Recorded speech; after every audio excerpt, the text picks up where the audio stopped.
The early 2000s, a man sitting in a small London flat would terrify the most powerful military in the world. With nothing more than a dial-up connection, he slipped inside NASA, the Pentagon and the US Army, searching not for money, not for fame, but for UFOs. His name was Gary McKinnon. And his story became one of the strangest and most controversial hacker cases in history. Early life and obsession, 1 o'clock to 2:20. Gary McKinnon wasn't a criminal mastermind. Born in Glasgow in 1966, he grew up with a fascination for space, science fiction, and technology. By his teenage years, he was building computers and teaching himself programming. But what set Gary apart was his obsession with UFOs. He believed governments, especially the United States, were hiding the truth about extraterrestrial technology. The internet gave him a new tool to chase those secrets. To Gary, hacking wasn't about theft. It was about discovery. He once said, "I was looking for suppressed technology. Free energy that could replace fossil fuels. I wasn't out to damage. I was out to find the truth." The hacks begin 2:20 to 4 o'clock.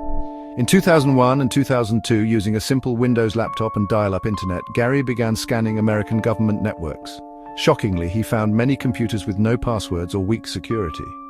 One by one, he slipped into systems belonging to NASA, the Pentagon, the US Army, the Navy, even the Department of Defense. Once inside, Gary left taunting digital messages, "Your security is crap." He wasn't wrong. America's most powerful institutions had left digital doors wide open. But Gary wasn't after credit cards or money. He combed through files, images and emails, searching for proof of secret energy projects and UFO technology. The NASA files, 4 o'clock to 5:30. Gary claimed that within NASA's networks he discovered something shocking. High-resolution satellite images showing what he described as crafts that weren't made by human hands. One file, he said, showed a cigar-shaped object hovering above Earth. Another folder contained spreadsheets listing names of non-terrestrial officers, suggesting in his mind an off-planet space fleet. Was it real? Gary believed it was, but before he could save the images, his connection was cut. He had been spotted. The US reaction, 5:30, 7 o'clock. To the US government, this wasn't a harmless curiosity. They accused Gary of committing the biggest military computer hack of all time. Officials claimed he caused $700,000 worth of damage by deleting files and disabling systems, including computers at a Navy base that was responsible for supplies during wartime. Gary denied deliberately causing harm. He argued that any damage was accidental, the result of unstable connections and poorly maintained systems. But America was furious. In the aftermath of 9/11, hacking into military computers was treated as a national security threat. They wanted Gary McKinnon extradited to face trial in the US, where he could be sentenced to up to 70 years in prison. The long extradition battle, 7 o'clock, 9 o'clock. In 2002, Gary was arrested in the UK. What followed was a 10-year legal battle that turned his case into a global headline. His lawyers argued that extraditing him would be cruel. Gary suffered from Asperger's syndrome and depression, and they warned that American prisons would destroy him.